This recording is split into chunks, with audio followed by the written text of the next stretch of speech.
تو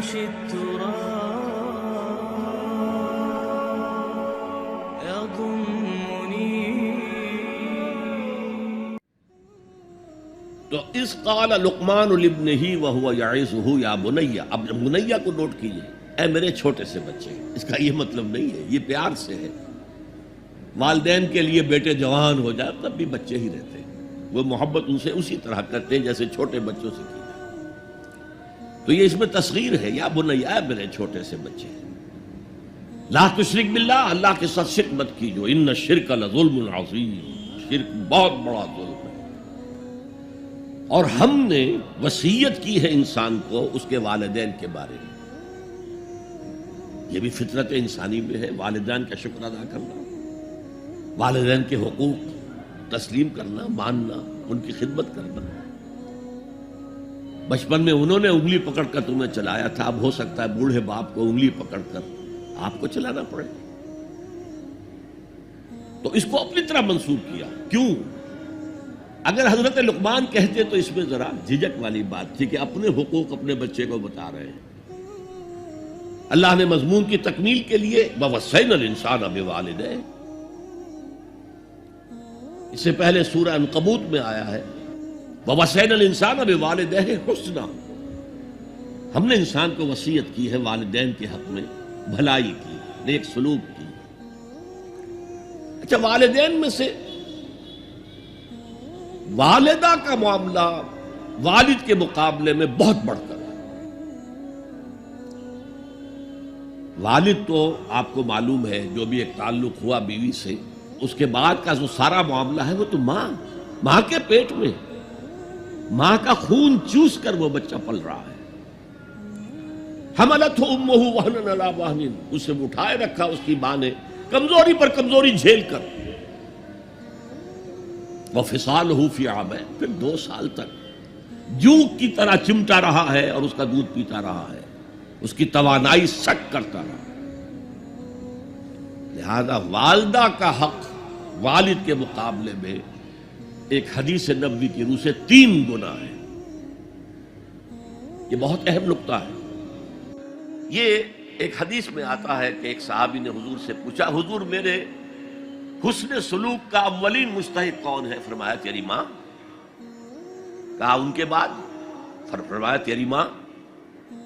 تیسری مرتبہ پوچھا ان کے بعد؟ تیری ماں۔ چوتھی مرتبہ پوچھا تو کہا تیرا باپ۔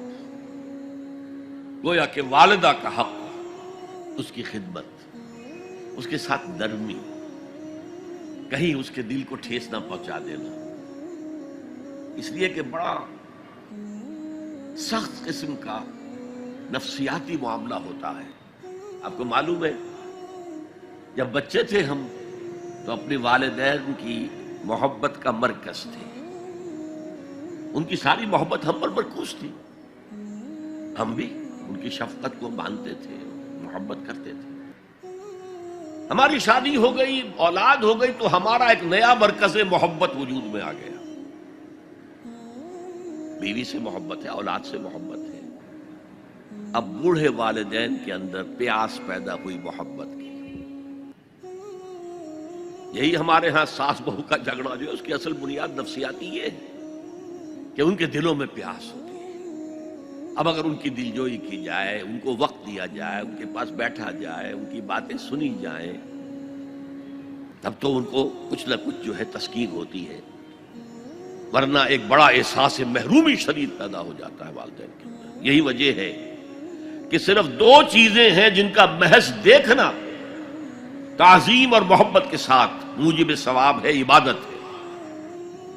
خانہ کعبہ کو محض دیکھنا عبادت ہے، بیٹھ کر تعظیماً دیکھتے رہو، طواف بھی نہیں کر رہے، دیکھنا بھی عبادت ہے۔ اور بوڑھے والدین کو محبت بھری نگاہ سے دیکھنا عبادت ہے۔ اب یہاں دیکھیے اللہ تعالیٰ کو جیسے کہ کئی کسی جگہ پر فرمایا گیا ان اللہ لا یستحیی من الحق، سورہ احزاب میں ہے کہ تمہارا طرز عمل نبی کے لیے تکلیف دہ تھا، لیکن نبی حیا کی وجہ سے تم سے کچھ کہہ نہیں سکتے۔ تو اللہ کو تو کوئی حیا جو ہے کسی حقیقت کو روک لینے پر آمادہ نہیں کر سکتی۔ تو یہاں اللہ صاف فرما رہا اشکر لی، ولوالدیک، پہلا شکر میرا ہے، خالق میں ہوں، والدین کے دل میں شفقت میں نے ڈالی ہے، مقدم شکر میرا ہوگا۔ ولوالدیک، مخلوق میں سب سے زیادہ شکر والدین کے لیے، اور یہ قرآن میں 5 جگہ آیا ہے۔ وَقَضَىٰ رَبُّكَ أَلَّا تَعْبُدُوا إِلَّا إِيَّاهُ وَبِالْوَالِدَيْنِ إِحْسَانًا، سورہ بنی اسرائیل، سورہ بقرہ میں ہے، سورہ نساء میں ہے۔